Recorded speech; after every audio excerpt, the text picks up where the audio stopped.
Good evening, everybody. That's your cue to stop your terribly interesting conversations and to listen to me. I'm going to be like at school. Just going to be quiet until everyone's quiet. Good evening. Welcome. It's so exciting to see you in real life, in RL. You all look amazing. Probably anyone would look amazing, but you do particularly look amazing. My name's Lucy Siegel, and I have the pleasure of hosting tonight's event, the F word.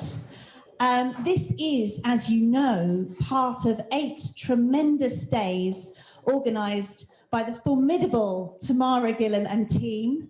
It's incredible. So there's already been an event at Man U, and coming up this week, we've also got the brilliant Trini. And you're basically going to uncover everything that you need to know about finance, philanthropic behaviour, impact investing, people and projects and planets, and how we make this work, how we amplify our interventions as women. Welcome to the gentlemen as well, by the way, but you're not my main focus this evening. And we know that we get a spectacular return on investment whenever women are involved in anything, and that's scientifically proven fact, so I'm not even just saying that. It is incredible to see so many people here today. We've got an action-packed schedule, which I'll go through in a minute. But remember, if you have questions and additional questions, please do try and collar our amazing panelists after, not during, because otherwise we won't get through everything. Let me start. I'm not going to tell you, I'm not going to give you my kind of spiel about WealthiHer, because there's a brilliant show reel that's going to show you. So let's run that, and then I'll come back up and talk you through everything else.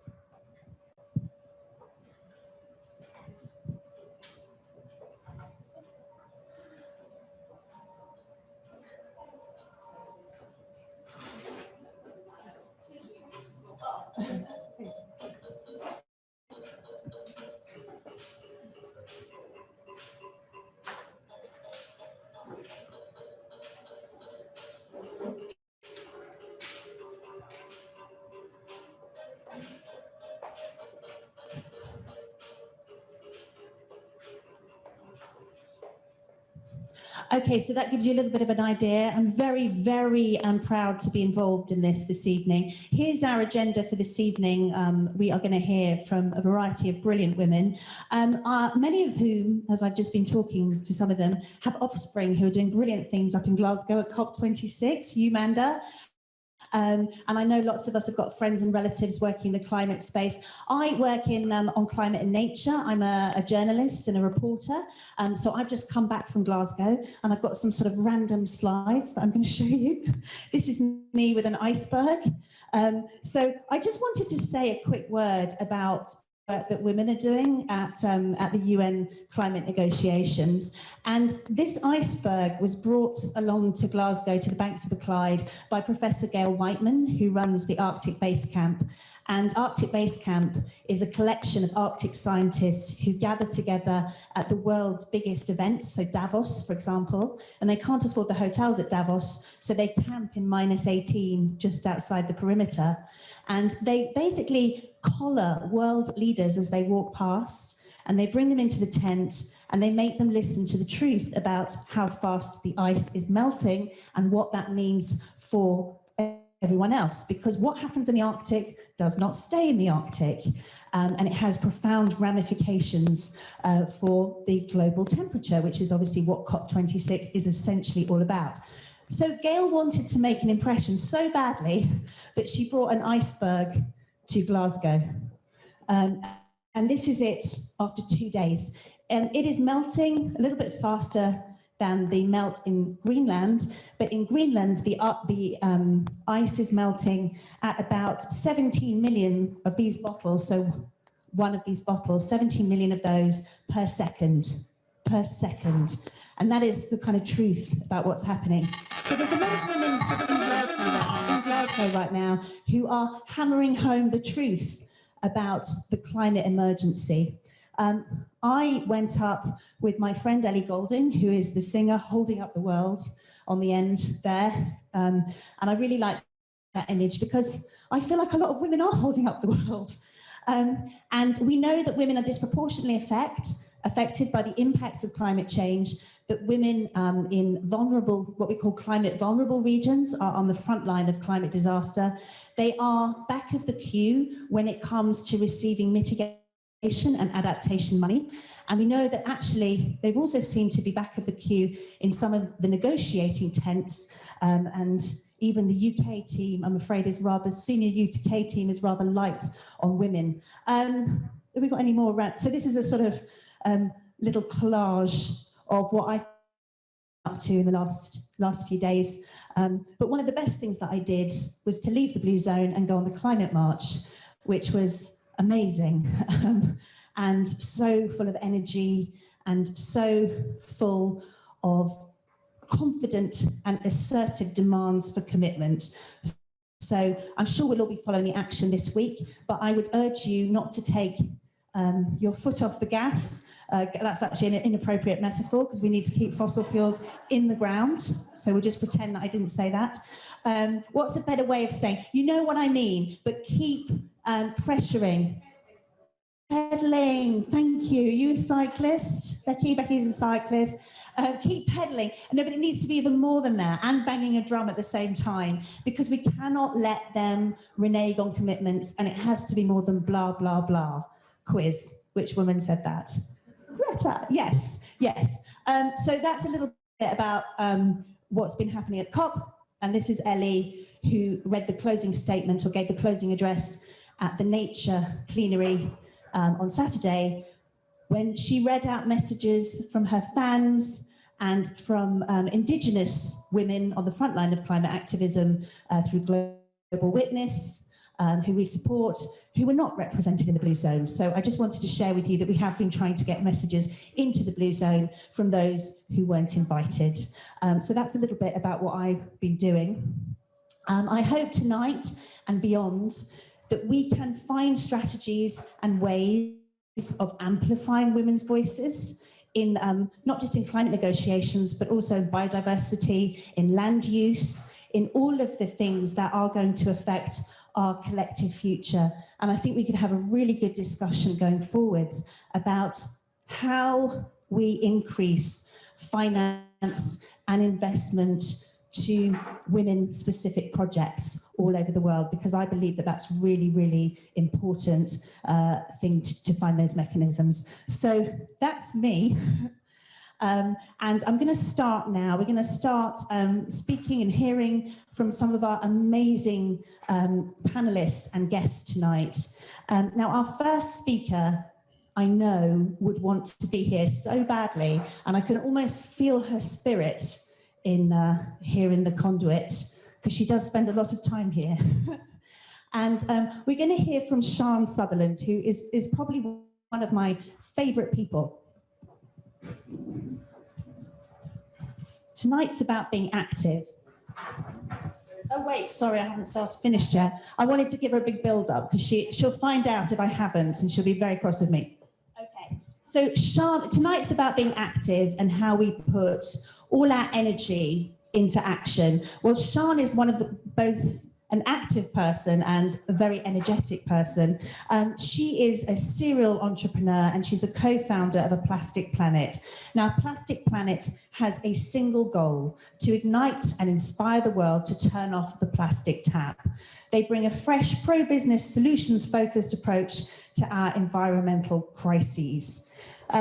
Creators of the infamous Plastic Free Aisle campaign, the Plastic Free certification mark, and working with major groups like Unilever and Kraft Heinz on material and systems change. They are all about shifting the paradigm. They've catalyzed industry and government policy to drive measurable impact, which is a very formal way of saying Xiao does not give up. So here she is.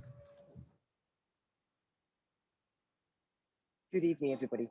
I'm so sorry not to be with you this evening, participating in something I feel so strongly about. I'm sure you're all feeling the post-COVID crush of conferences and summits that somehow have all concertinas into each other right now. It's exciting to all be together again, and I've relished every opportunity to speak at the various events over the last month. However, as we all know so well, words are not actions, and we live in a precarious time where the only thing that matters is action. So forgive me for not being with you, but after running around Glasgow last week, stirring up plastic trouble, I was asked to deliver the keynote at an industry event called the Plastic Free World Summit in Cologne, hence speaking to you now from the airport early this morning. It's a great opportunity to shake up the business as usual rhetoric, as ever thinly disguised, as measurable giant strides towards a sustainable future. In my world of working with governments and industry to turn off the plastic tap, we are up against the fossil fuel industry, the most powerful lobbying organizations in the world. So any opportunity I have to face them in a head-to-head and call out the fakery, I have to take it. I also want to tell you about two recent events. First was the Sigma Squared Summit in Vienna, hosted by their co-founder, the extraordinary Julia, who is with you tonight. This full day of meeting and hearing from extraordinary young entrepreneurs, many of them incredible women in technology, gave me such hope, such positivity, that if governments get out of their way, and if these new businesses are given the oxygen and the funding that they deserve, humanity does actually have a chance to back out of the suicidal cul-de-sac we find ourselves in today. Imagine that buoyant feeling as I left the inspirational gang to go up to Grey Glasgow, where I was so struck by the corporate bandwagonery and the puffery, and yet more words. I was also acutely aware of the significant lack of women at COP. Only 2 women are part of the 12 of our UK COP organising body. How can this be possible in the 21st century? Like, who didn't get the memo? Today is also the She Changes Climate event in Glasgow. Women coming together to demonstrate their power, their unity, and their absolute commitment to rise up to our current challenges in a uniquely female, empowering, and positive way. Women are the key to a new world order, to the huge systemic change that we need to accelerate towards. And of course, women in the world of finance are perhaps the most important of all. Those incredible entrepreneurs I met at the Sigma Squared Summit need significant investment. Just one of those women, Vitea from Enapter, the winner of the Earthshot Prize, is developing portable green hydrogen energy storage. They are set to disrupt the entire energy market. The Enapter technology will quite literally give power back to the people, your own green power when you want it. These are the businesses of the future. We need to recognize now that the dinosaur industries of last century, they're on their last legs. Plastic is the last gasp from the fossil fuel industry, who now plan to pivot away from energy to trebling plastic production. We all need stakeholders to recognize a new level of responsibility where business can do well and do good. Shareholders have an enormous power, as does industry itself. An entrepreneur recently asked me, should industry get involved in lobbying? And my answer is yes. If you pay tax of any kind, be it personal tax or corporation tax, you need to care now where that money goes. So apologies for not being with you, but I know you have such amazing people such as Julia and of course, Tam, speaking, that your cup will be overflowing with energy and optimism by the end of this evening. Women of the world, this is our time. We must rise up fast. Remember, if you are not an activist today, I'm afraid to tell you, you are part of the problem. So use your power wisely. And sorry about all this background noise.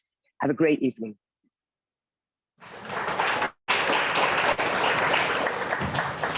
She's pretty good, isn't she? I feel like she's in the room with us, so we won't let her down. Okay, let's meet the boss. Okay, I'm going to invite Tamara Gillan up here, entrepreneur, absolute utter champion of women and founder, of course, of the WealthiHer Network. Please welcome the brilliant Tamara to the stage.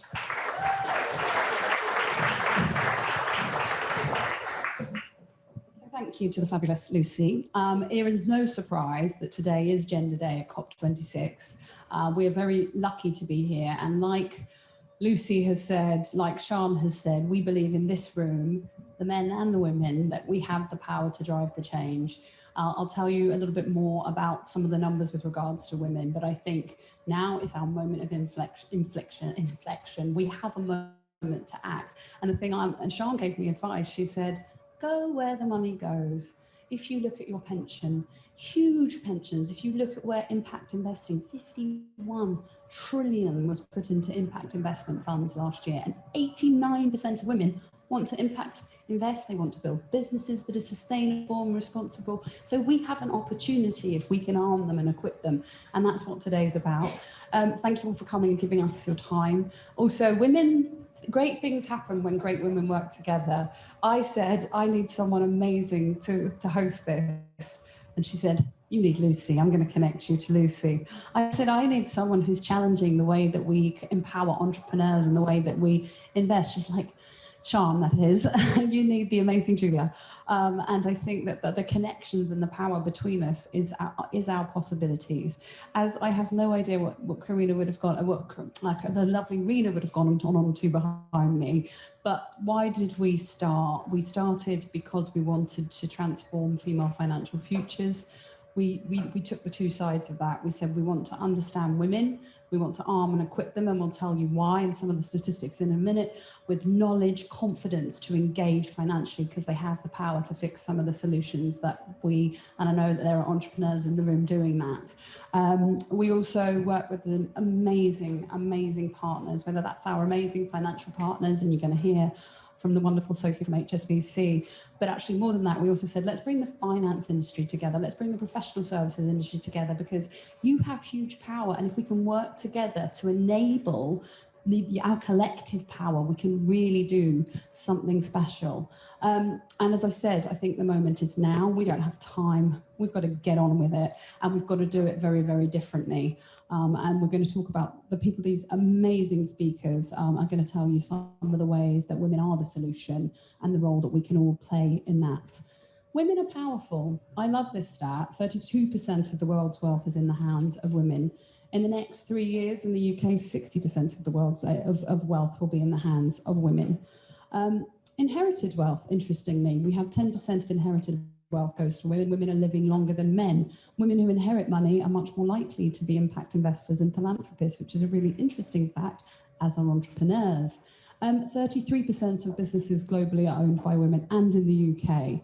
And as I said, and I'll talk about again, 89% of women want to build businesses that are sustainable and socially responsible. If we can get them the funding, if we can help them, they have huge, huge, huge power. We've got Gabby Jennings in the room, who has just built an amazing sustainable brand because her children told her to. And then the other thing, which I love, and I know in the data, people are starting to, and Sian always tells me off on this one. She said, it's not consumers need to make our choices, and I think we ask where our pensions are going. We make our consumer choices. Women under 38 are saying, I will not buy from brands that do not measure up, and it's not just on the environment, they do not measure up on social responsibility either, and we love that. And I think that's so important, but there is just a huge spending power of women. I've already talked about the statistic on the 89%, but if you look at women under 38, the best educated, and you're going to hear from an amazing Bethel, who's one of our impact partners at Girl Up, and you will think, holy hell, they are smarter than we ever were, and they are the activists that are going to take on this story. But 92% think that social environmental causes are vitally important. We know that these numbers have increased. We researched again this year. If you look at philanthropy, 68% of women believe that philanthropy is important. And the thing I also love, and Karishma and my team, people know that with my glasses, I basically cannot see anything beyond about here. And actually, I'm not reading notes. I don't even know I've got them on. I look much better without them. But I know she's vaguely over there. But we also know that women want to give their money and their time. You do all of your work that you do with SmartWorks, and I think that that's so important as well to enable. But we're being held back, or women are being held back, and that's the job that we're taking on with our partners like HSBC and our other financial services and legal partners. 2% of global funding goes to women. If you look at more diverse women, from diverse minority groups, it's 0.01. If you look at the UK, we are woeful, it's 1%. And yet you've got these women, like the amazing Gabby Jennings, saying, I want to build businesses that are sustainable, I want to build these products to fix problems like plastic. And 1% of funding goes to women in the UK. Women, part of our broader challenge, we want to transform female financial futures. Women want women don't invest in pensions, they prioritize their children. But in fact, women over the course of their life, through lack of investing, and they want to invest well, lose over £1 million. We love to save, we love a cash ISA, but we're not good at those future things that protect ourselves and our families for the future. That's part of the broader mission of WealthiHer that we continue to drive. 72% of women feel misunderstood. You're not talking to me, you're not getting me. We talk about ESG, and one of the things that we've said is, no one knows what that means if you're not in the finance industry. I have to Google it every time I get on. It's actually, I say it's about socially responsible, it's about sustainable. We have to talk in language that people just understand and motivates, and we have to say we're listening to you and we're helping you, and Rena's going to tell me to hurry up. And the other thing as well is that, it's fine, I don't mind, is that we also found that Kantar found, actually, who's carried on research, amazing Rosie McMurray, the #1 driver of women's overall well-being is financial autonomy. And going through COVID, and we know what it has done to all of us, that is something we have to continue to champion. And, I have a son. I picked up some bottles the other day because I am a clean freak. It's not even in the street. And he went, no, mummy, no. They need to go to a recycling bin. And I'm thinking, ooh, they're at someone else's beer bottles. And I carried them with him to the recycling bin. And we have to do, he is demanding that we do it. And we are demanding, and we have no choice but to do it now. We are lucky, we're a movement, we're a mission. We've got these amazing partners that work with us. But in fact, we believe, join the dots, work with fabulous people like the Conduit that are hosting us here today, work with leaders. As the wonderful Lucy said, we launched the Female Leads 60 Role Models book, which is the content, it was a preview, but content's dropping later on in this week, which was about the women that are changing the world today. We work with Mogul. How do you bring diversity into organizations and champion true diversity?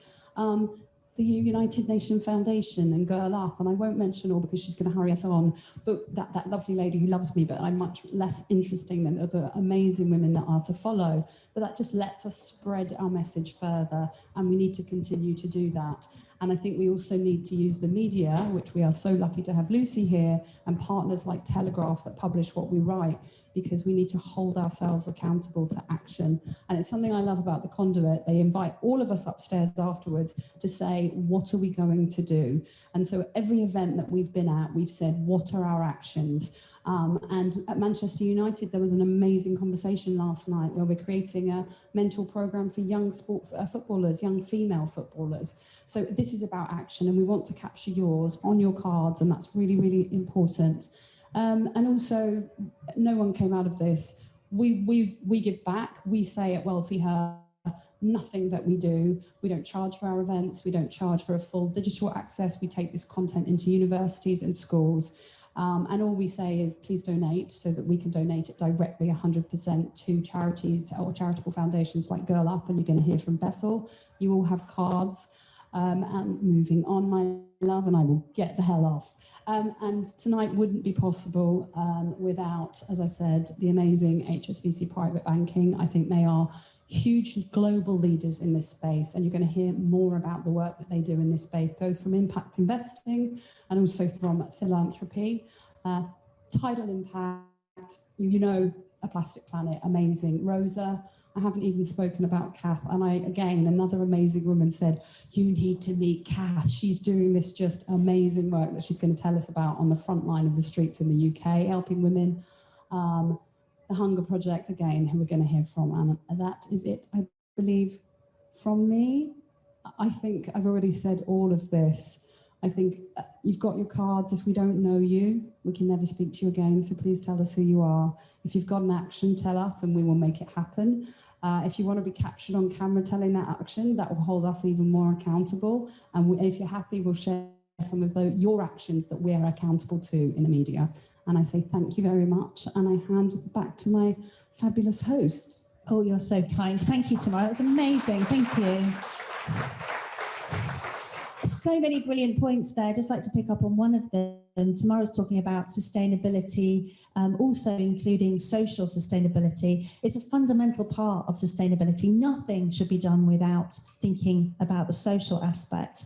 I think I'm right in saying that the Sustainable Development Goals, anyone who's signed up to the SDGs has signed up for social sustainability as well. I think that's something that's kind of getting forgotten in COP26, certainly, but we're here to put that right.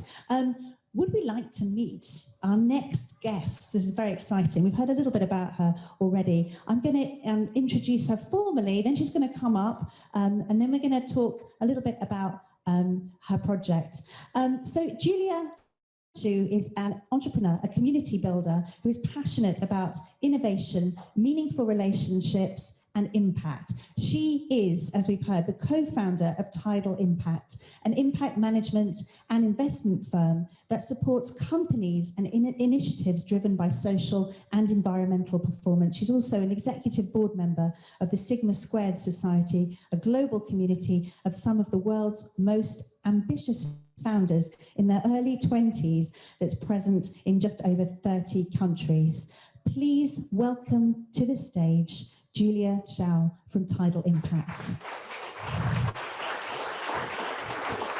Please come up. Where would you like to stand? I'm going to stay up here and then we can have a chat.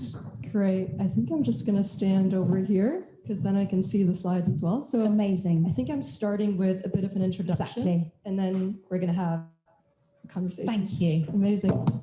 Hello, everyone. Thank you so much for having me. Thanks, Tamara and the entire team for having me tonight. Lucy for the amazing introduction. Obviously to Sean, who might watch this afterwards, but she is a dear friend, mentor, advisor to Tidal Impact, who really helped me out so much. So I'm so grateful that she actually introduced me to Tamara, and here I am tonight, and also love the Conduit. So thanks very much for having me. And yeah, to begin with, I'd love to tell you a little bit about the story behind Tidal Impact and why we actually do what we do. So a couple of facts. I mean, we already saw a lot of facts about women, but in terms of impact investing, just recently, the GIN, which is the Global Impact Investing Network, published that the impact investing market size is around $715 billion, which is around $200 billion more compared to the year or 2 years before. So it's a market that's obviously growing massively because of reasons that we all know about. And almost all millennials, which I am one of them, are for impact investing. All of them are demanding more actions in terms of ESG, in terms of environmental consciousness. And lastly, there's a crazy amount of growth in terms of ESG assets since the last 10 years, basically, and that growth is only going to continue. So I think we're all very aware that impact investing is a thing, and all the banks, all the venture capital funds are starting to move into that sector. But when we started Tidal Impact, we really asked ourselves, what is something that we can do to make impact investing really work and to be truly impact first?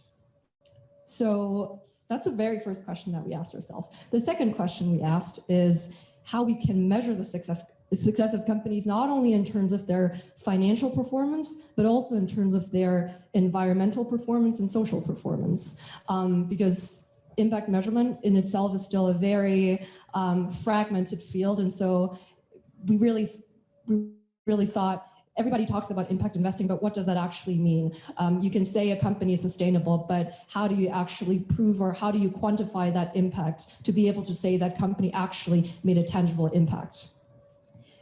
And lastly, we asked ourselves how we can create an investment firm that can generate long-term investment, long-term financial sustainability. Because if we look at the world in Silicon Valley, the traditional venture capital world, it's all about hyper growth. It's all about that hockey stick growth, right? 10x returns, and all of that is amazing for, you know, software companies, the Ubers of the world, the Airbnbs of the world. But if we look at impact, if we look at climate tech, for example, what my friend WealthiHer is building that Sean talked about, who just won the Earthshot Prize, some of these innovations, they take time and it needs a bit of a different model. And that's exactly why we built Tidal Impact, to provide an alternative financing model to companies to support their long-term growth and to give them a bit of a longer time horizon when it comes to, you know, building their companies.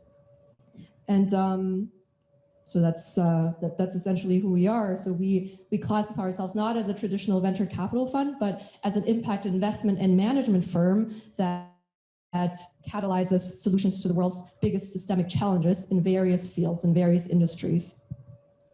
And what makes our approach unique is that on the first hand, we have a long-term investment model, because as I had mentioned, I think one of the biggest problems in the investment world is that everything is focused on short-term financial gains, which again works for some sort of companies, but for a lot of other companies, it doesn't work so well. And so we say, how can we provide companies with that sort of patient capital with more time?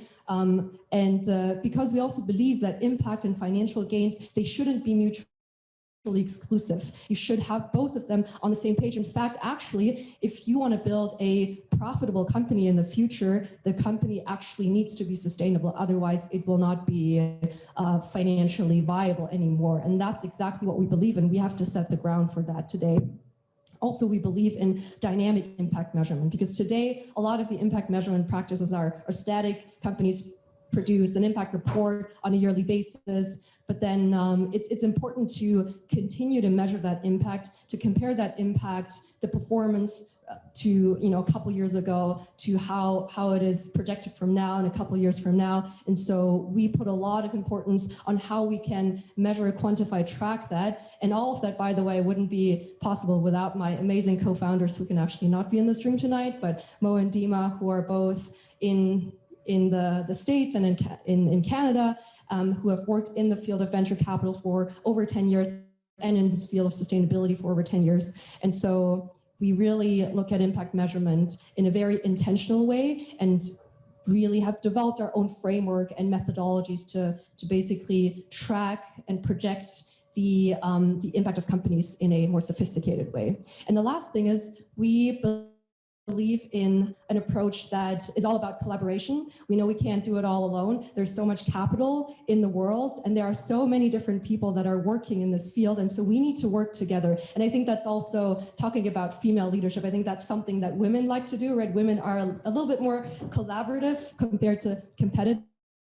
And I think that is something that all of us need to be working on together to catalyze more capital into solutions that are going to make a big impact in the world. And so we've built a coalition of about 40, 50 family offices, high net worth individuals all around the world who believe in this long-term investment, intentional approach. One thing that many of you might have seen in the news is Sequoia. I mean, probably one of the biggest venture capital firms in the world that just announced that it is radically changing its venture capital model and is ditching its 10-year VC fund cycle, which is exactly what we've been talking about. So it's amazing to hear that, you know, big venture capital firms are actually catching on and are changing their models to adapt to a more both founder-friendly and impact-driven way of investing. And these are just a couple of examples of, you know, areas that we look at, of companies that we work with, of partners that we collaborate with. We look at areas of sustainable consumption and production, of impact media, sustainable food and agriculture, sustainable materials. So all of these areas are huge drivers for making a systemic change. Like Sean said, I mean, plastic is such a huge sin, and we have to look at new forms of materials that can replace plastic, that can be fully biodegradable. And NFW, for example, is an amazing company that actually, guess what Sean introduced us to? And that is creating the world's first plastic-free vegan leather alternative. And there are so many more of these companies that I'd be very happy to talk to you about, but those are the innovations of the future that we need to support today, but with an alternative financing model that really supports their long-term growth. And maybe for the finance people here, one thing that I'd like to add is that, for example, instead of an exit plan, we'd like to work through a dividend payment plan to say, hey, if this company actually grows in a profitable way, why not, work with them through dividend payments rather than forcing them into an exit within a certain amount of time. So all of that to say, Tidal Impact is really a passion project for Mo, Dima, and I, and we really believe that a new form of investing, impact investing, is needed. And I'm sure there are a lot of other companies that are going to come up with new forms like Sequoia itself. And I'd like to end with just one very short story of how we actually chose the name Tidal Impact. So as you can see in the background, there's a tidal wave, and that obviously all makes sense. But do you know how a tidal wave is actually formed? Does anybody know? Okay, so before you can see a tidal wave, a big massive wave on the surface of the ocean, there are broad and deep undulations deep in the ocean, hundreds of kilometers away from the wave, that are forming and that eventually result in that tidal wave that you can see on the surface.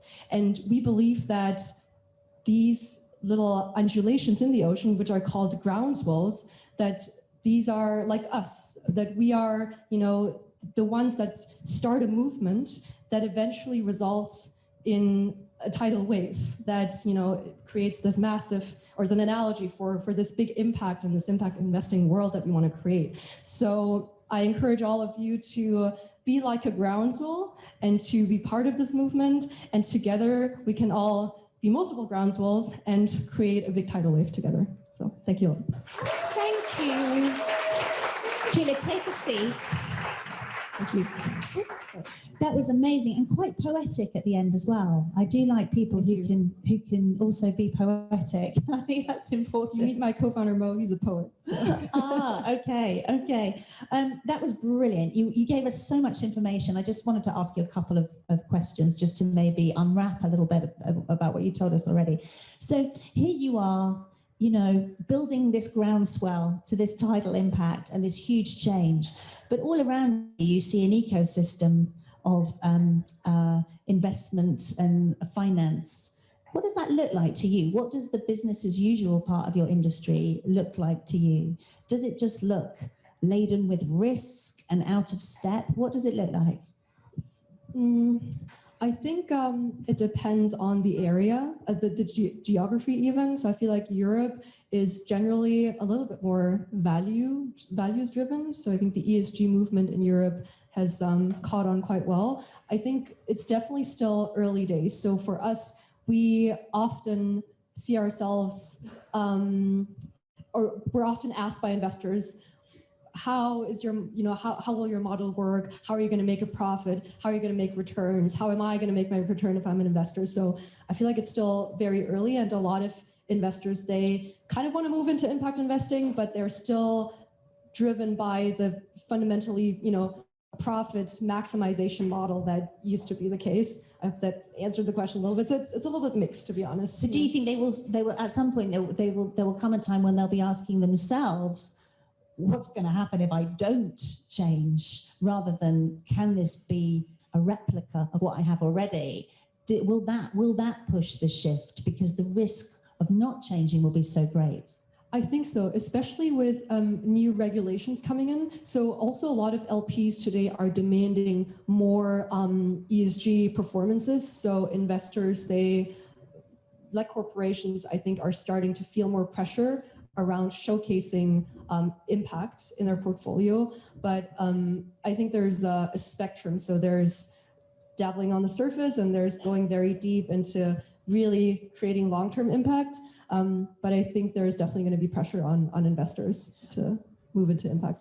Okay, great. Were you involved in COP26 at all? Were you in Glasgow? I couldn't, because I was organizing that Sigma Squared Summit, which was a day before COP. Right. And it was just a little bit too much, but a lot of my friends went there. Yeah. And I've heard interesting things. I think one, obviously, amazing things like you mentioned at the very beginning, but also I think fossil fuel was very much represented at COP26. So I think it's going to be interesting to see how all of this is going to play out. Yes, very diplomatic response. That was very, very good. We're obviously thinking about the world's biggest challenges, and how do you think, what role does technology, for example, play in addressing, I mentioned the UN Sustainable Development Goals before, so what role would technology play in that, and how are you connected to amplifying and well, speeding up that process? I think technology plays a huge role. I see it more as a means to an end. So I feel like even if you look at all the different SDGs, technology has so many applications. Like, for example, if you take our area of sustainable consumption and production, you can have AI applied to supply chain optimization, making processes much more efficient, or in tackling hunger, for example, of developing applications to be able to communicate better to people, to be able to deliver, food better. Anyways, there's so much out there where we can apply new technologies like AI, machine learning, and even blockchain to create those solutions in a better way. But I do see it more as a means to an end, a very big means to an end. And just one more note, so at Tidal, we obviously also believe in optimizing our own investment processes, not only looking at companies that apply technology to their solutions. So for example, for our impact measurement process, we are looking at digitizing that and at collecting data so that eventually we have a whole data hub of data that we can benchmark, right? Because I think big data is one of the most important things. And if we, I'd like to say what can't be measured can't be improved or can't be managed.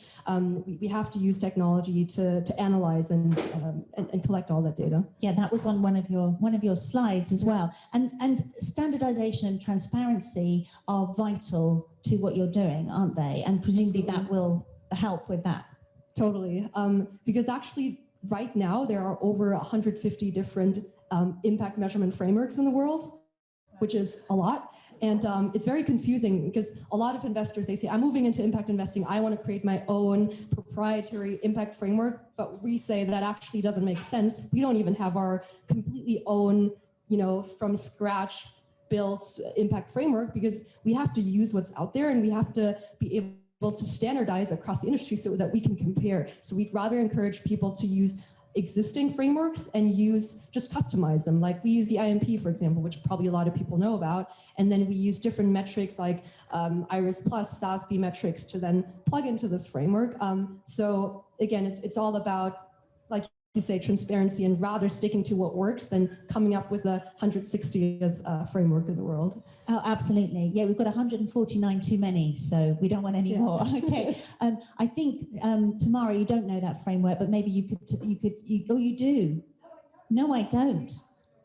Oh, do you want to do? What is this framework? I didn't know we were going to get into the deep on frameworks, but do you want to give a really quick explanation of your favorite framework? So we use the IMP, the Impact Management Project, which a lot of investors and generally corporations use, which has 5 different dimensions. And you basically try to understand, for example, what is your additionality as an investor? How much are you actually contributing to this company? If they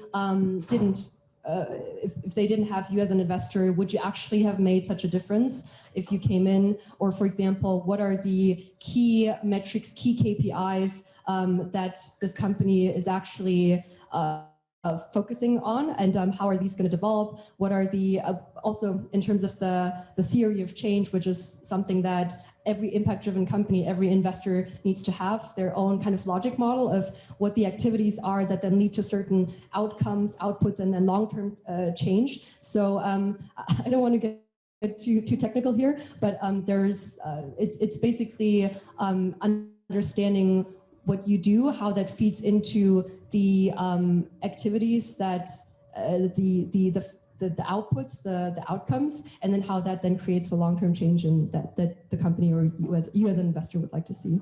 Okay, that's brilliant. Thank you so much for that amazing explanation, as well as all the other, you've given a lot of value. Thank you so much. And the word additionality, I know we're going to hear that come up in some of the other contributions as well. Julia, Thank you so much. I could interview all night, but we've run out of time. So can we have a round of applause for Julia? Thank you very much indeed. Thank you. Thanks a lot. Okay, and as Julia leaves the stage, I'm going to introduce you to our next two women to take to the stage, and then I'm going to leave them to have a very interesting conversation. So we've heard them mentioned already. I'm going to formally introduce Sophie Ward, who's Head of Charities and Education at HSBC Global Private Banking.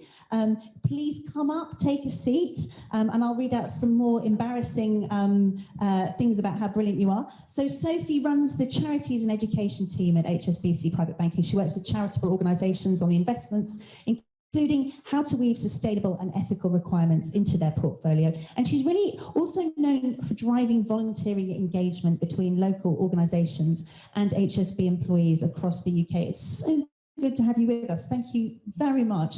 Everyone in the run-up to this event has been talking about you non-stop. So, you know, all good things as well. And I know that Tamara is really excited to have you back because you had some great dialogues at the RISE event, I think in the summer. So thank you very much. And now let me also introduce Karishma Navsaria, who is Relationships Director for the WealthiHer Network. Before that, you can come up as well while I read embarrassing things out about you. Before that, she was a relationship manager with over 15 years experience, and she's worked with ultra high net worth individuals, and she provides strategic advice on all aspects of wealth management, including investments, wealth planning and philanthropy. Essentially, she's the woman that you want to talk to. Thank you for that. Good evening.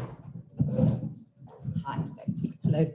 So lovely to see you again. It's been a while, but we were very fortunate to have Sophie join us at the RISE event that we did earlier in July. So as you very kindly mentioned, my background is finance, and I was there for a number of years, and then I moved over to WealthiHer last year. And for me, it was a phenomenal transition, having that background in wealth management and then coming over to really try and bring those two segments together and understand how we can make real change, and everything along with what we're talking about today. So we've had some great speakers here from each one of them talking about various elements around how we can really make sustainable change and impact. From Julia, phenomenal conversations on really that alternative aspect of really being able to make impact. And now here with Sophie, I really want to delve into the other side of it, where we talk to financial organizations that we also know need to be a part of this conversation fundamentally. And as I was just reading, actually, well, Julia, you already said that 715 billion and going up is what's been going into impact investments. So it does need to be talked about. It does need to be at the table. So we know that policymakers, change makers, business leaders in the finance industry are really, really required. So I want to delve right in, Sophie, and hear from you. So the WealthiHer research shows that 82% of respondents have a strong drive to invest responsibly, to help their local and national communities to build back better. What are you seeing and what do you think is driving this? So I think in the last 12 months, we've had two key things that have really changed how investors are thinking. And this is an acceleration of existing trends. So the great work that firms like Julia have been doing, it's been happening for a long time. But we had the pandemic. So we began to see a lot of people really begin to understand the inequality that exists in the world. So whether that's on healthcare equality, whether that's on gender, there's lots of statistics about the impact that the pandemic had on women and girls, whether that was on access to clean water, sanitation. All of this was brought to the fore by the pandemic last year. Off the back of that, we then had the BLM movement, which brought racial issues to the table as well, and really accelerated people's consideration around that in big business. And then we had a huge series of extreme weather events. So we had wildfires in California and in Australia. We had floods, lots of floods in Northern Europe. We had a terrible summer in the UK. But it began to really focus people's minds on the impact of climate change.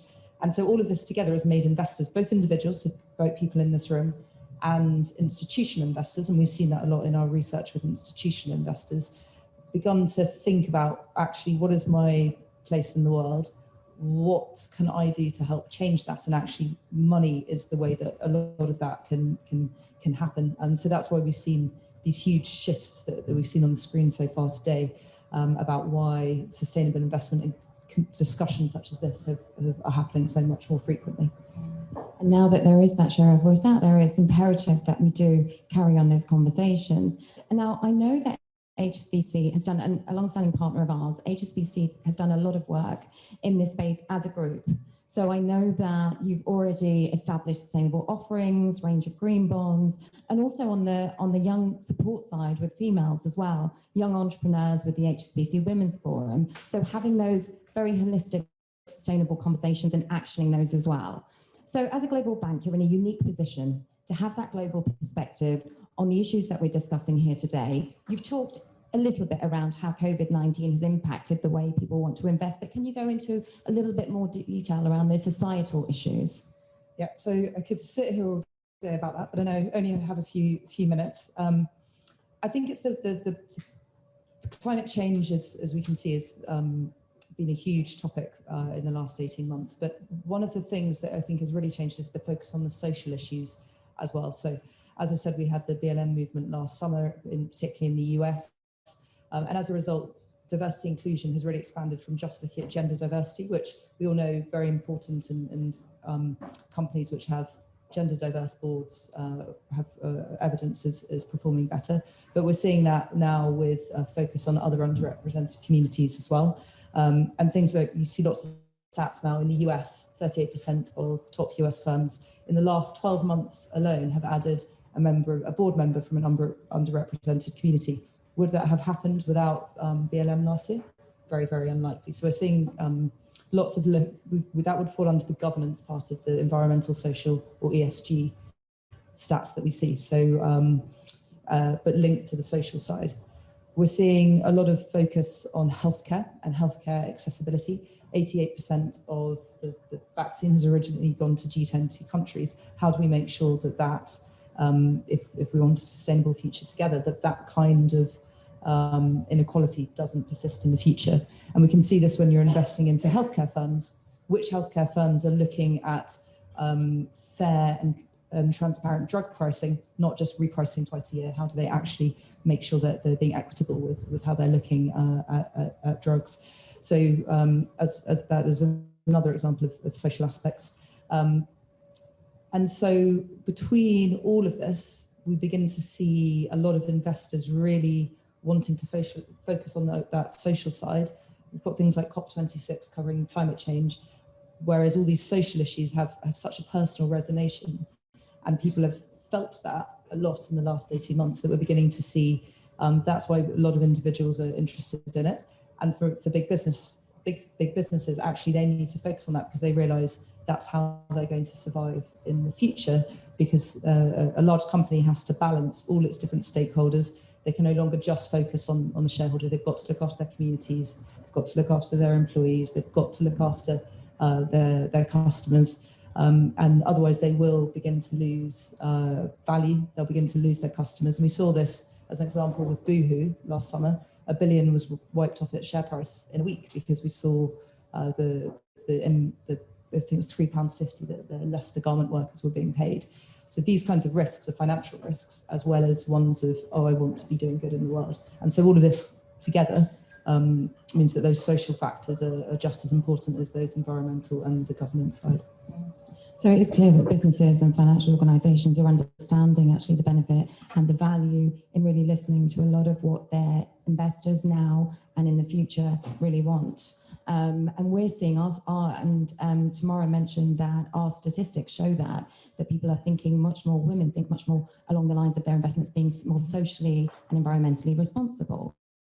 And I guess then you would also, and also the generations to come and the new young leaders are also thinking along the lines of not only my investments need to be more environmentally or more socially responsible, but also who I deal with, who I do business with. Those are really important factors as well. But as an organization, for your investors, they need to have much more option and availability to be able to start to make those decisions. So what challenges do you see for those investors in being able to do that at the moment? That's great. That's a great question, because the starting point is what is sustainable and what is sustainable to you. We've got the environmental side where we have very clear guidelines about what's sustainable or not, but when the social side comes in, actually, what is your priority in that space? And I think what's important is beginning to understand you can't just focus on one aspect. You've got to look at the interplay between environmental sustainability and different social aspects. And some examples of this are battery technology, electric vehicles, an amazing way to no longer use fossil fuels. But let's look at the supply chain of those batteries. They rely on lithium and cobalt, and 50% of the world's lithium is mined in the Democratic Republic of Congo, where there's 40,000 child mine workers. So is there risk of modern slavery there? What is very likely, and what are the human rights issues around all of a sudden extracting loads more of lithium and cobalt, which is having impacts in certain South American countries? Can't just focus on that battery being the be all and end all. You need to look at actually what's the social side of that. And again, when you see lots of people looking at, we've had a revival of the space race in the last couple of months, and actually people saying, oh, we can go and mine more rare earth metals from Mars. Great, but that's just going to create a whole other layer of problems around environmental issues. So it's when you're beginning to, and it just makes it sound like there's no point starting this journey. There's lots of points starting it, but I think it's understanding that there will always be a tension and there will always be various issues. So it's looking at actually what's your priorities. So when we look at sustainable portfolios, particularly ones which are diversified, if we're talking about liquid investments here, not things like venture capital, such as Julia looks at, looking at diversified portfolios, you need lots of different types of assets in there. Actually, maybe look at how do you reduce the overall carbon intensity? How do you look for a higher ESG score? And that's a way of beginning to start a portfolio which is taking these kinds of things into consideration. And then maybe you can start looking alongside it at things that are more thematic, or you have a more illiquid asset pot where you're able to have a much more specific impact in there. No, absolutely. And I think that's where it's really important to, well, it's a good thing, first of all, because they're looking at all aspects of the production, not just the final product, but what goes into it. We work with the World Gold Council now, that are a not-for-profit organization, and they do a lot of work around those mining industries and how they are looked after and supported. So I think the fact that people are thinking about all ends of that from start to finish is actually a great thing. But it's a lot to take on board, especially when you're thinking about your investments. And I know for one that when I think about all those things, even though I'm coming from finance, it's mind-boggling knowing where to start. So where can we, as individuals, starting out, where should we start to think about things? Whether you're investment savvy or not, whether it's your everyday, what should we be thinking about where we can start to make those changes, start to make those differences? So I think Tamara's stolen my thunder here by talking about pensions. I think almost everyone of working age in the UK should have a pension, and so that I think is a forgotten resource that you can start asking questions to your pension provider. So ask them, which investment managers is my pension with? Do they vote and engage? Because voting and engagement is a really crucial way of holding large companies to account. Are there sustainable investment options? If there aren't, why not? Or we'd start demanding them. I think the pension industry has done a huge amount to start looking at this space, but there's always room for improvement. And I think people will be surprised if they're just in a default pension option that they, at what they're invested into, and that they would probably want it to be in something more sustainable. So I think that's a great starting point, and just start asking questions. Whatever kind of investments you have, whatever kind of banking relationships you have, start asking questions about what those providers are doing. Sophie, thank you. I think we can be talking about this all day long, and we can, but just not here on this stage. So thank you for making it relatable, and the fact that the finance industry can have a part to play in this, and a really important one. So until later, thank you very much. Thank you.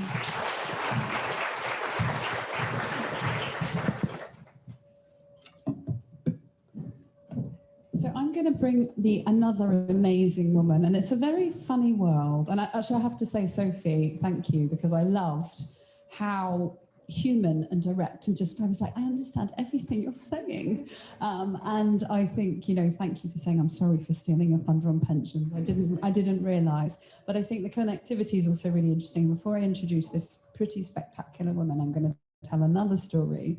WealthiHer is, you know, has been funded by our financial partners.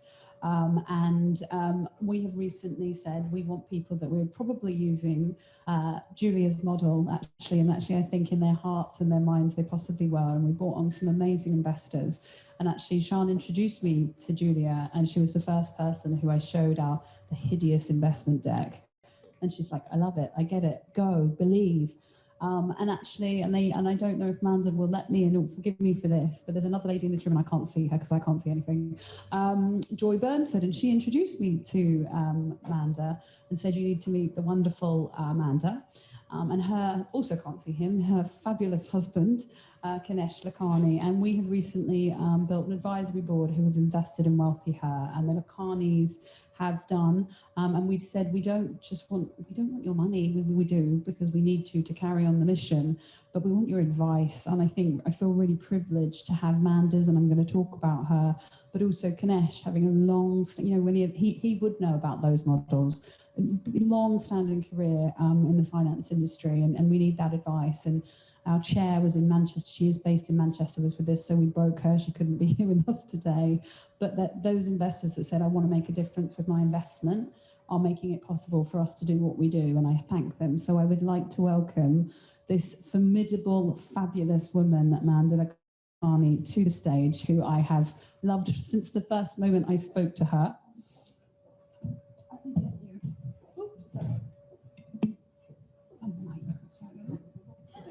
I know, and I just dropped the notes.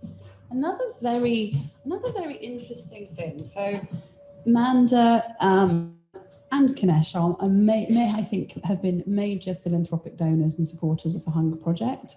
It's something that they believe in. I love the ethos of the Hunger Project, which says, if we invest in women, and I won't do what I did to Sophie and steal your thunder. If we invest in women in developing communities that have been hardest hit, we can help rise up those communities, and those are communities in Africa, Southeast Asia, the ones that are worst hit by climate. Then we can do something really, really special, and I'll tell you a little bit more about Manda. But the story I love, which she's written on a piece of paper, which I didn't even know, and she told Lucy, and she said, yes, our daughter Shreya is actually at COP26. She is there with the Solar Alliance, and my other daughter, Roshni, actually introduced me to the Hunger Project and said, "Hey, you need to know these guys."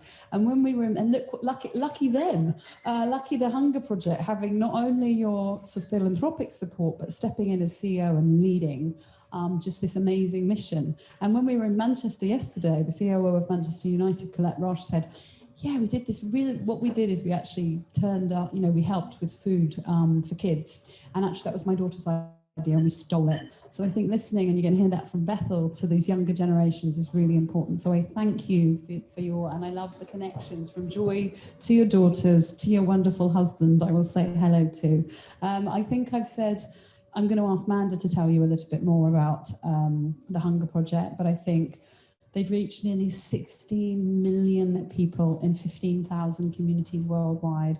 Some of the stories, which I know Amanda's going to touch on, I have cried over, and some of the impact and some of the things that these women have taken on, whether it is about, sustainable food sources or child marriage, and taking that on, I just think is spectacular. And so that's why I'm incredibly proud that you are here to tell us a little bit more about the Hunger Project and your work. So from your perspective, and it's obviously COP26, Gender Day, what has been the impact of climate on women and girls? Well, thank you so much, Tamara. I'm really honoured to be here today.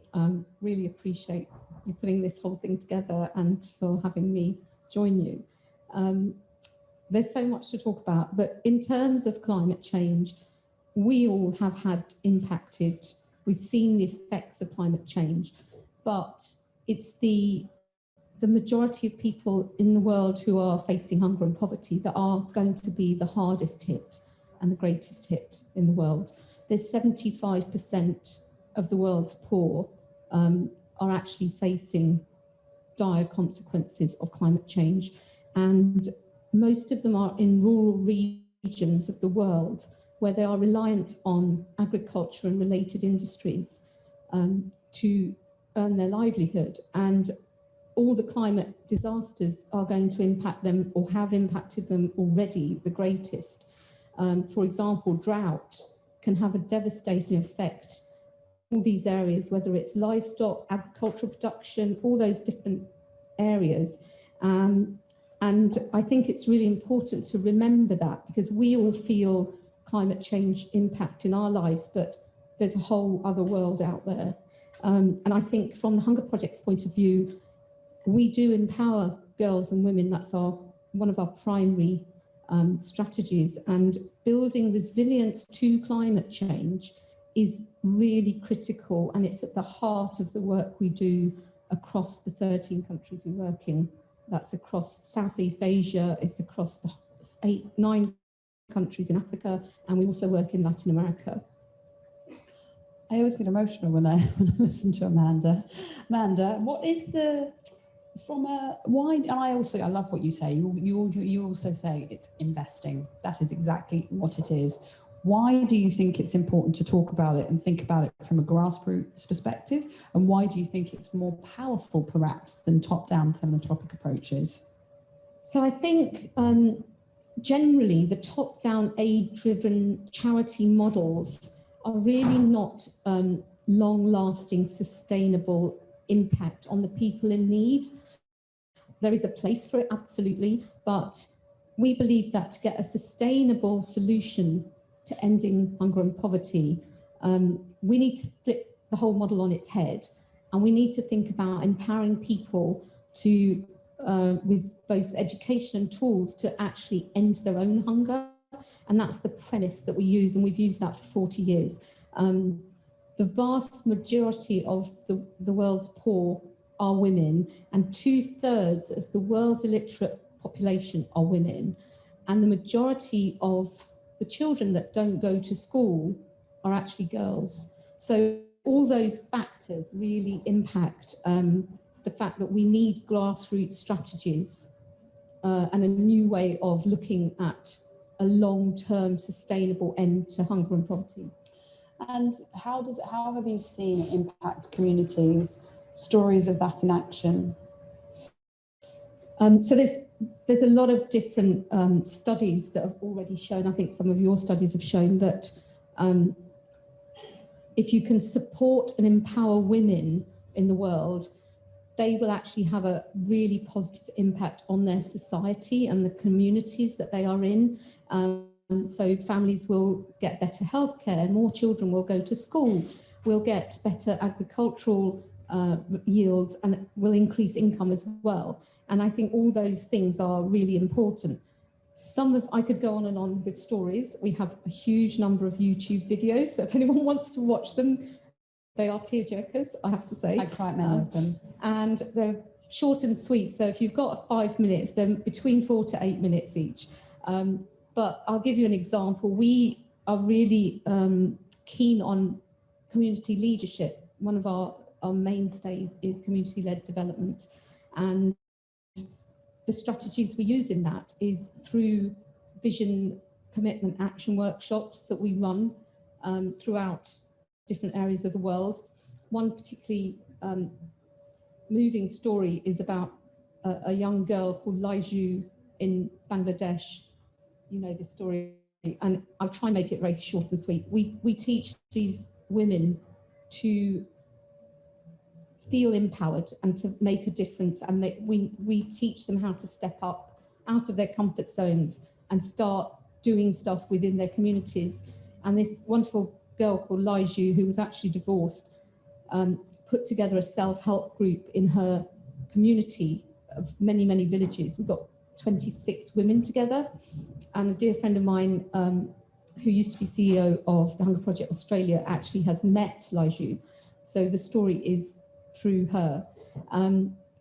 These ladies put together, she was taught how to use community and her peers to try and improve their lot. And these ladies used many different tools that we'd given them to actually put together their own microfinance. And one example is they would meet every week and they would come with a fistful of rice. And a lot of times in those communities, that's quite a lot of the the food that they get in a week. But that was a commitment and a sacrifice they made. And by building up these buckets of rice, they could sell them at market, and they built up their own microfinance fund. And through that, there's a long story linked to that, but you can imagine those women were all given that loan over time, with which they would buy, say, a chicken, and that they would sell the eggs at market and actually finally pay back their loan. And then they would carry on earning from that chicken or buy a goat and sell them milk. And that way they would get a small holding. But for me, and I think for Tamara as well, the real impact is the fact that once they're out of their hunger and poverty, these women don't stop. They actually want to build the schools. They want to make the roads better. They want to get education for their kids. But the biggest one is Xiao actually has helped stop child marriage. And I don't want to go into that without taking another 5 minutes, but there's a beautiful video on our YouTube, and she actually got all these 26 women together to stop the first child marriage she stopped was her 12-year-old cousin. And they actually, the imam wouldn't stop it, the family wouldn't stop it. She actually took all these women down the police station in Bangladesh and said, you have to stop this marriage. And over the course of the next year and a half, she stopped 120 girls getting married. Now, to me, that is the biggest impact you can have, because stopping even one child from getting married and having kids early that are malnourished, and the whole cycle is just terrible, to stop 120 of those girls all carried on in their educations, and it's made a dramatic change to the whole community.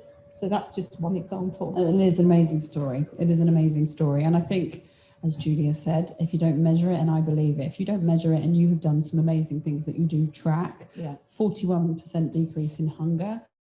Once you release from the hunger, you move on to other, as you say, other areas where you can have an impact, the education of my children. 39% increase in female business ownership, again, is shared in this story. And then there's 24% decrease in child marriage, which creates a totally different transformation of young women's futures.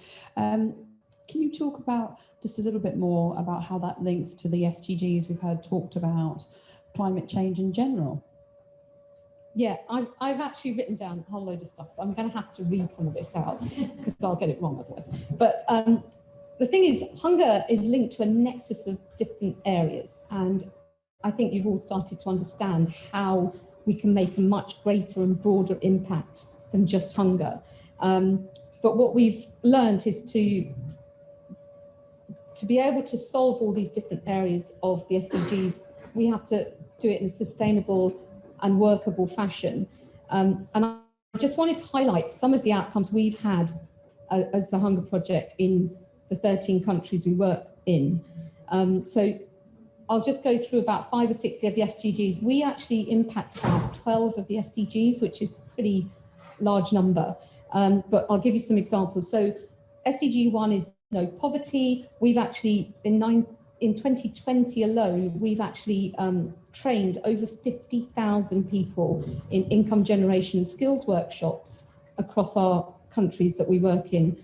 The SDG 2 obviously is zero hunger, which again in 2020, we trained 80,000 people in food security workshops across the globe. SDG 3 is actually good health and well-being.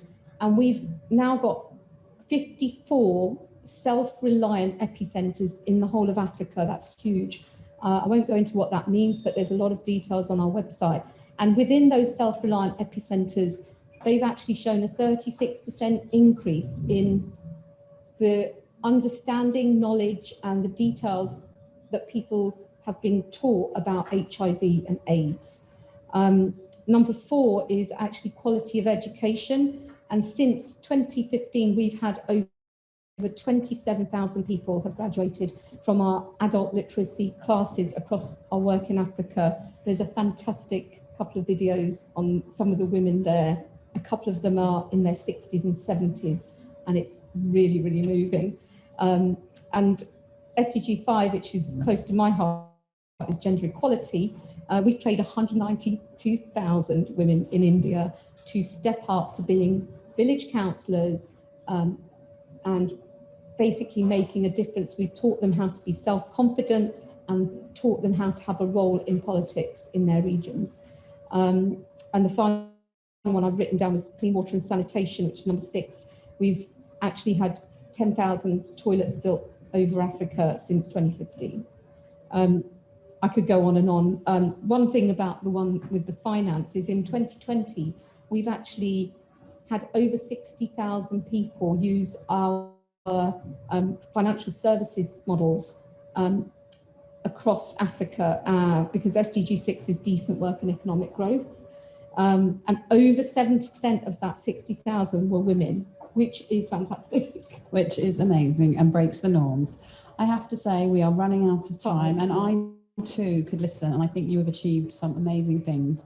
I have to say you are definitely a role model to me, and every time I hear the stories and what you are doing at the Hunger Project, and as you know, she's also recruited me to help her, which I am doing, and she wouldn't say this, but her mother has been very unwell, and she came to London especially because you said, I won't let you down, and I won't not be at this conversation. So I thank you for that, and we all thank you, and I think we all owe her a very big round of applause for her event.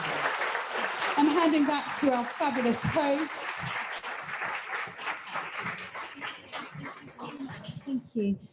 Thank you, Manda. That was absolutely incredible. I'm not surprised your daughters are out there doing such amazing things as well. Well, we've heard about many of your daughters all over the world, yes. Thank you. We have some more incredible speakers for you. We're not quite there yet. I'm going to introduce you to our next panelist, and then Karishma's going to come up and host that conversation again. So we're now going to hear from Kath Dovey, who chairs ROSA. Now, ROSA is the only specialist grant funder in the UK dedicated to supporting organisations that focus on women and girls.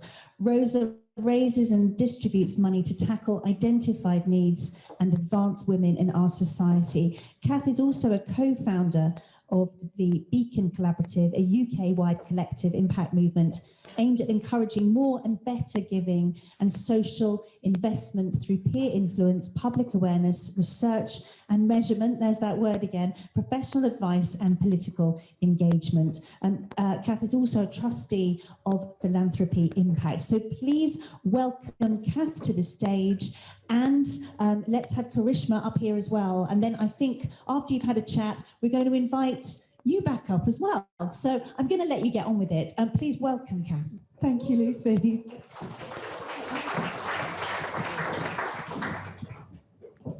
Sit here. Very good. Hello again. So, welcome, Kath. I'm really delighted again for this conversation because when we were talking before, one of the things about tonight was to really explore all the elements that it takes. And you actually said to me when we were talking about and planning this session, you need to use all the tools in the toolbox, whether it's impact, whether it's investment, whether it's philanthropic giving, whether it's what we're going to talk about now. So welcome, Kath, and I'm really excited for everyone to engage in the conversation. Thank you, Karishma, and thank you, everyone. It's a real pleasure to be here. Thank you. Before we start, I just wanted to, something that I'd read, a study from the Institute for Public Policy Research.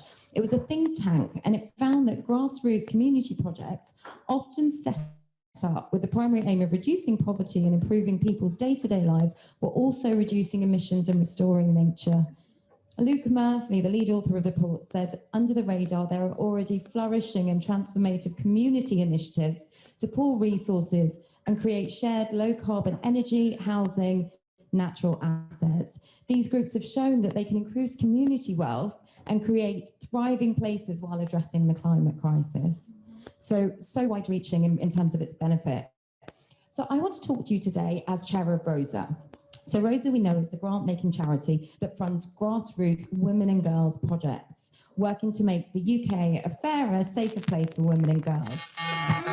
Take us through the difference between philanthropic giving and grant making, and why grants are so vitally important in combating inequality. Of course, yes. So I'll start by talking about Rosa. It's a grant-making organisation. We raise money and we give it to organisations run by and for women and girls in the UK who are tackling structural inequality. So that means we may be working with projects that are providing a safe space for women to come to. For example, if they've faced domestic violence, once they're there, they will get support services. They will talk to specialists who can help them with trauma, specialists who can help them to move from where they are, perhaps into the legal system, or to help them to escape the situation that they're in.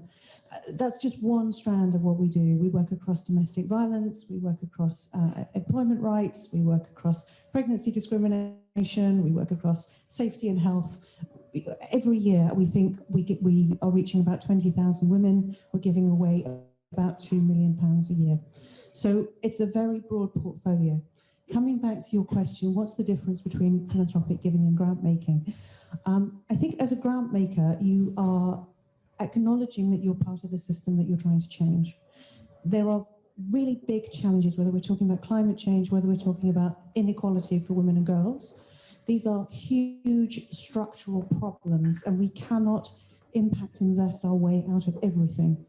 If we want to empower the half of the population around the world that is currently not empowered, that involves starting making sure that we leave no one behind, making sure that everyone is empowered.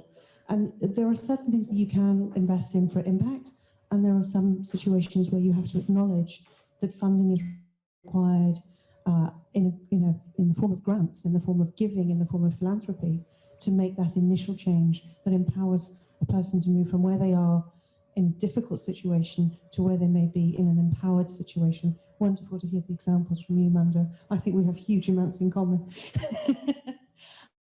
Philanthropic giving, what is that? Well, philanthropic giving is when you wake up in the morning and you go, I'm going to give some money and I want to know that that's going to make a difference in the world. I'm going to think about it. I'm going to be intentional about it.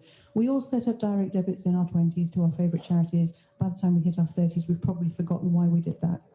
Philanthropy is making intentional choices so that you say, with my money, I want to see this change in the world. And you may give it to a grant maker because they will be deeply rooted into the issues that they're trying to solve, and they will be able to put that money to work. And I'll give you an example of how that plays out in the way that Rosa gives grants. So grants are usually given by a panel of people. So there's no one person. We seek diversity in that decision making. And in the case of Rosa, we will have on our grants panels the women who are closest to the issue so that they understand how that money can make a difference. So that's a very, very big difference between the individual giving and actually getting involved with an organisation that that makes sure that the decisions are taken as close to the issues as possible. Thank you. I want to talk to you now about what we spoke about with regards to grassroots and really focusing there. So we know that inequality is a structural problem impacting opportunity, especially for people who are experiencing intersectional inequality. How does investing in people at that level help to really address the issues? And can you give us some of the examples of the work that you're doing at the moment? Of course. So I suppose the philosophy behind what we do at Rosa is we tackle inequality and we do it by funding women. We don't just fund services, we fund the women who deliver those services because it's those women who can drive the changes that we need. And I'll give you some examples.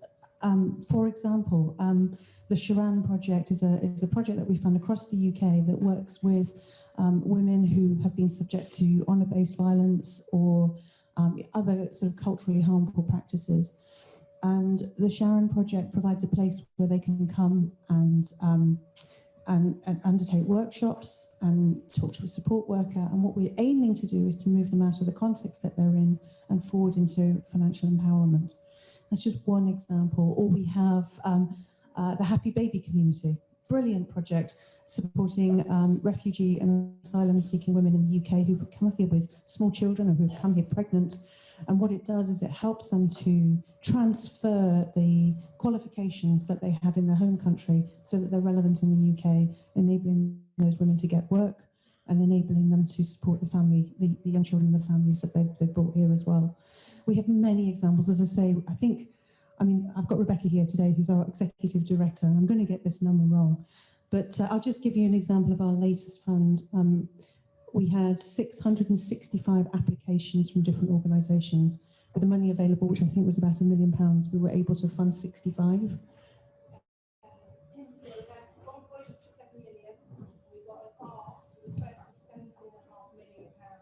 70.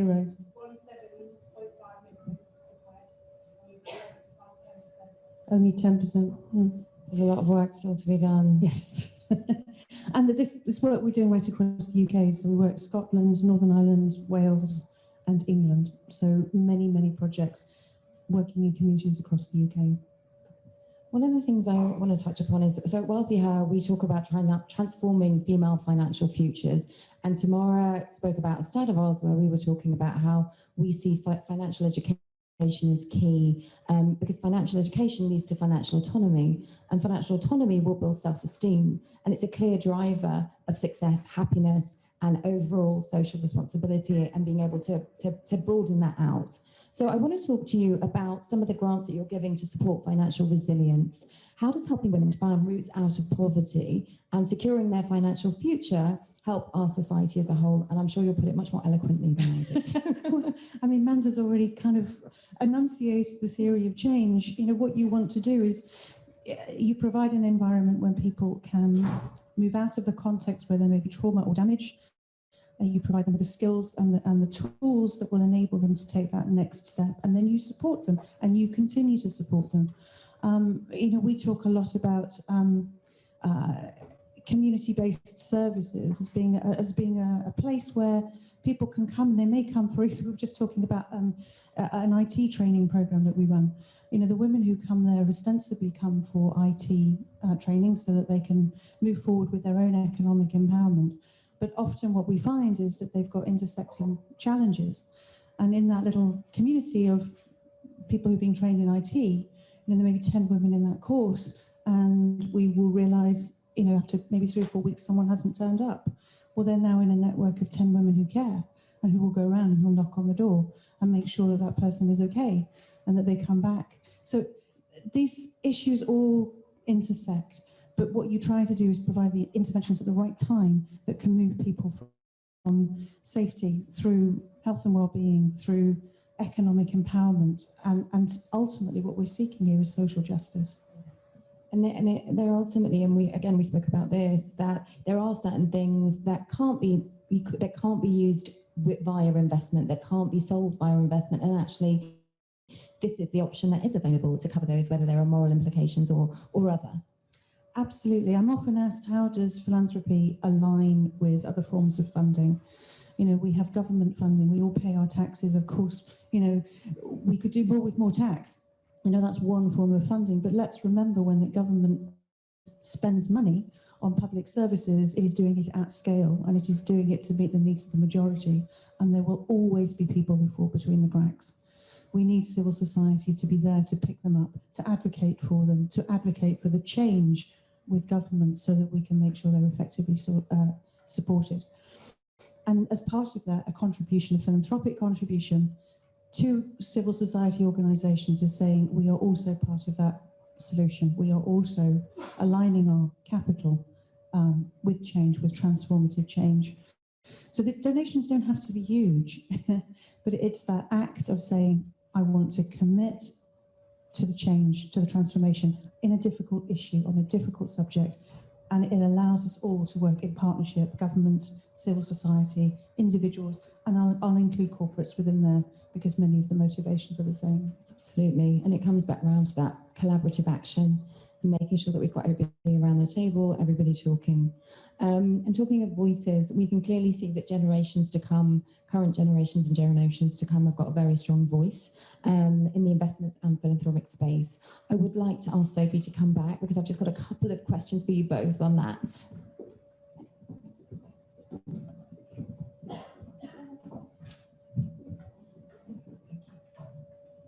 That's great, Kath, thank you.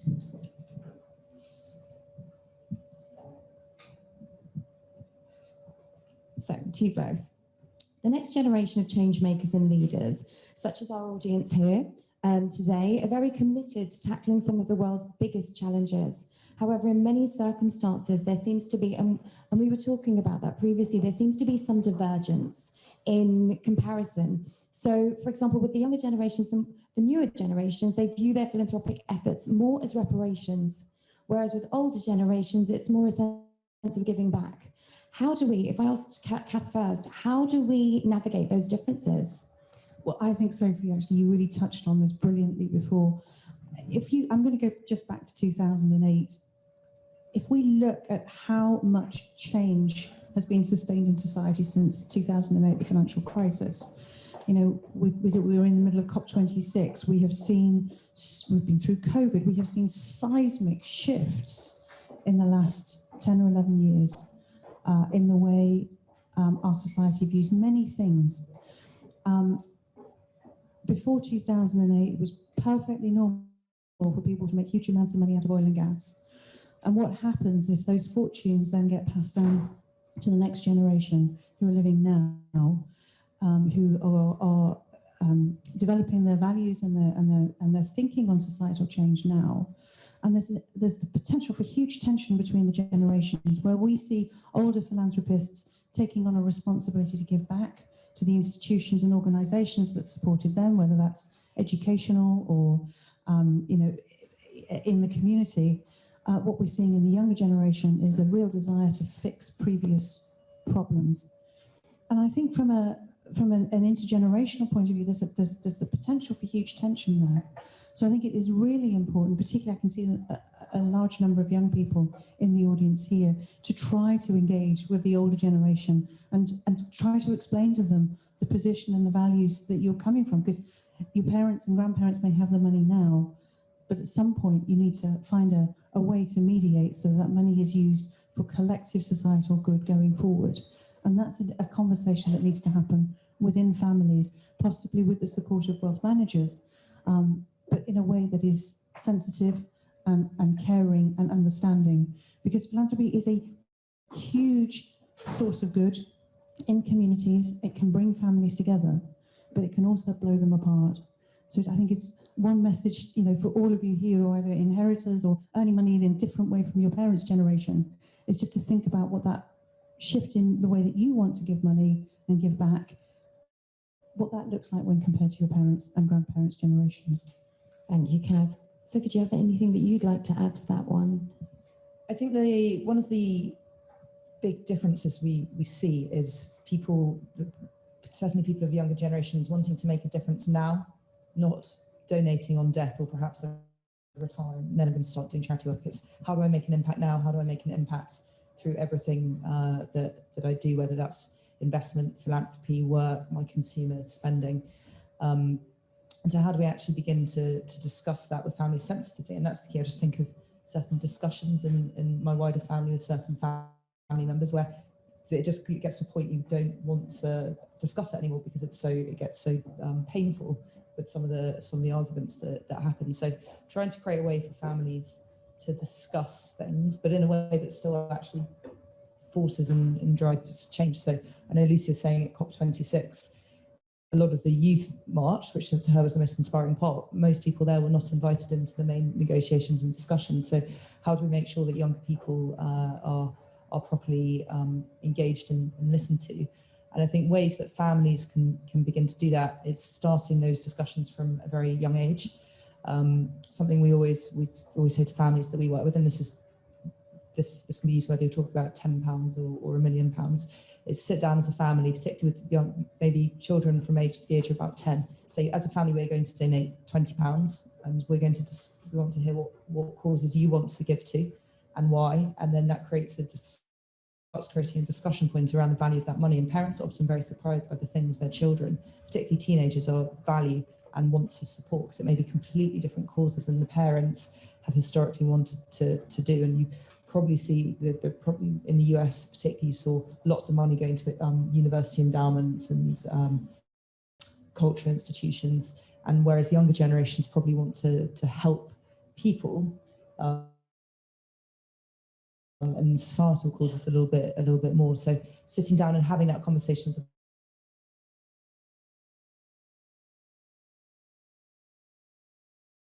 family and having that done. Definitely. I think we can talk about this for a very long time.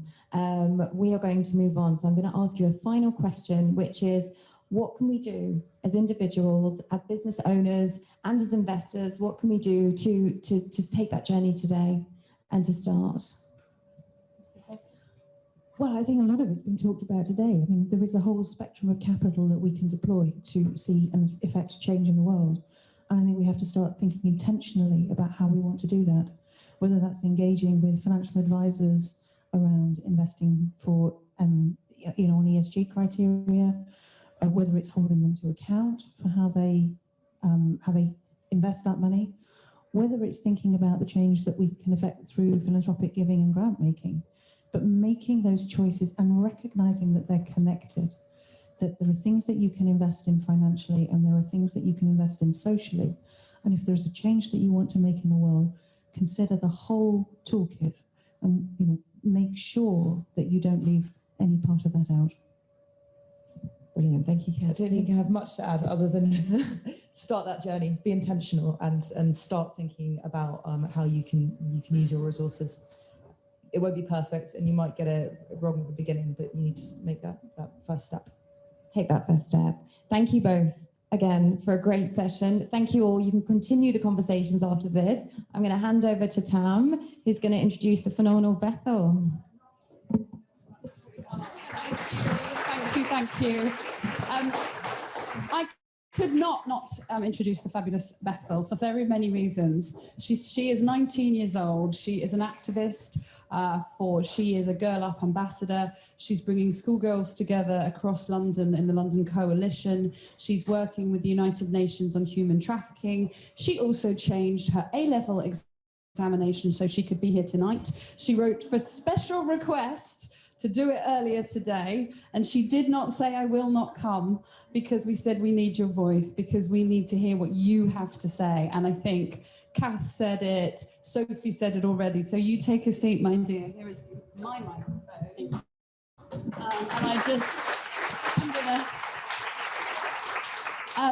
Girl Up is amazing. We work with Girl Up. They create equality champions of the future. Every time I speak to one of these amazing young women, I am just blown away.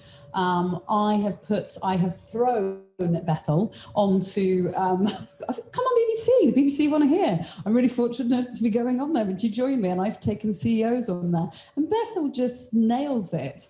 And the things she said, and Kath said it, they have things to teach us and we need to listen to them. So Bethel, tell it, firstly, and I'm going to destroy the cards because she's so good. I know how good she is on radio, but you told me a story about your journey with Girl Up and how when you begun it, you couldn't do what you now do. Tell us that story. Yeah, so I started working with Girl Up campaign when I was 14 years old, and I knew I had confidence. I just hadn't fully tapped into that confidence. And I know that Girl Up campaign was what had helped me tap into that confidence. So they saw the potential in me that I couldn't see in myself. They helped me develop my leadership skills. They provided me with opportunities, big opportunities at the age of 14, 15, regardless of my experience. And they do this with a lot of people. They take people that have potential but just can't see it, and they work with them, they're patient with them, and they help them achieve their goals and beyond their goals, and they help them achieve things that they probably wouldn't expect. But yeah, that's something they're very good at doing, providing people with the platforms, connecting people together, and that's why I'm so passionate about what I do right now. And what are some of the things that you're doing, that you're, some of these initiatives that you're involved in that you're really proud of? Yep, so right now I'm co-leading the Girl Up London Coalition with Moffy, who spoke yesterday, in Manchester.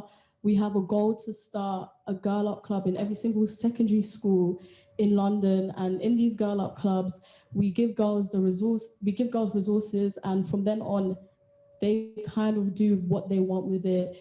They fundraise, they talk about issues that you probably wouldn't speak about in the normal classroom.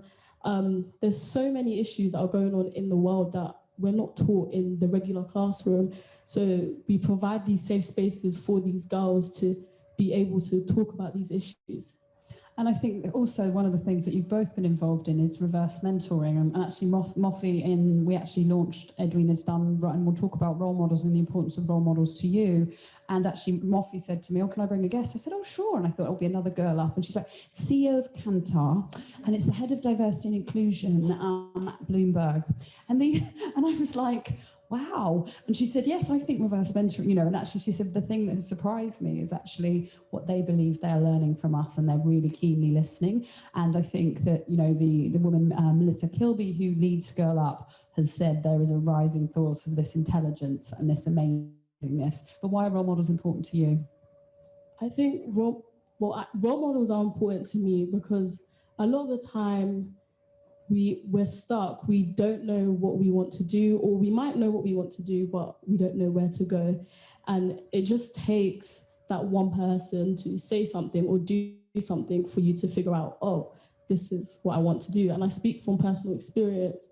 I think we can all relate. We don't know what we want to do. I've wanted to work for the UN. I wanted to be a diplomat. I wanted to work in politics. But it wasn't until I saw the impact that my favorite politician was making in the community, the real change she was making, the issues that she was addressing, when I realized this is what I want to do. I want to go into the political field and be the change, and impact people's lives. So I think that's important. And another thing I think is important is that you don't need to have just one role model. You can learn different things from different people. There will be a quality in one person that you can take and a quality in another person that you can take.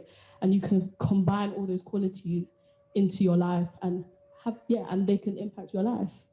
And can I ask who the politician is? Zara Sultana. Amazing. And then I have two final things, and I'll hand back to, and thank you for staying and thank you for listening. And one thing I know from another amazing collaborator of ours, Michelle King, and she did research, and that a girl's confidence when she goes into the workforce today within 3 years has dropped by 60%. We cannot let that happen to young women like this amazing girl who is going to change the world. We need to champion them. We need to change our work cultures, and we need to continue to have role models. We need reverse mentoring. But I thank you for changing your A-level. We were like, we'll get you here. I can't believe you said yes. But I think when you see this, it's so important. But what's also important, we'll be giving you cards. On those cards is, as I said, we just want to know you, because if we don't know you, we can't talk to you. We do research. If we can't research, we can't continue to drive the agenda. If you've got actions that you'd like to state, or if you'd like to support Girl Up and make a pledge to Girl Up, we would love that. As I said, none of that is for us. It's all to Girl Up so that we can create more Bethels. And we continue to do what we do. And before I hand back to the Queen, who I am now another super fan of, in Lucy Siegel, is also just to say thank you to the Conduit. Thank you to my amazing team. People often say, how many are you? And I'm like, bugger all. There's a tiny, tiny team. And I don't know why I decided that we would have 10 days of, it was actually 10, why we would be in Manchester United and then here today and Friday with Trini. There are people in this room at the beginning of the WealthiHer journey. Sam, there are people that have inspired us. So to the team, to the Conduit, for Lucy, for all of the amazing speakers who said yes, thank you from the bottom of our hearts. And I'm going to take us home, babe. We are out of here. There will be drinks, there will be cards, and thank you for staying, all of you who have, and forgive us for running on. And thanks, Bethel. What an honour to take a microphone from you. I mean, pass the mic. I couldn't even get to my A-levels on time, never mind reschedule them, so we won't go into that tonight. And thank you so much, everyone, for coming and investing your time in us. Tamara, you're just an amazing human. I won't go into it now because I'll start crying, but you're incredible. Even if you are smashing glasses. Please, could you post about this as well? This is like a community now, so we need to, do all the hashtags. Hashtag F word, hashtag female financial futures. Please follow us on at WealthiHer, and please spread the word. Could I ask everyone who's spoken, can we get a picture here for social media? Because that's the kind of person I am, like a team photo. And thank you so much. And I really, really hope to see you again so that we can do this again. Thank you.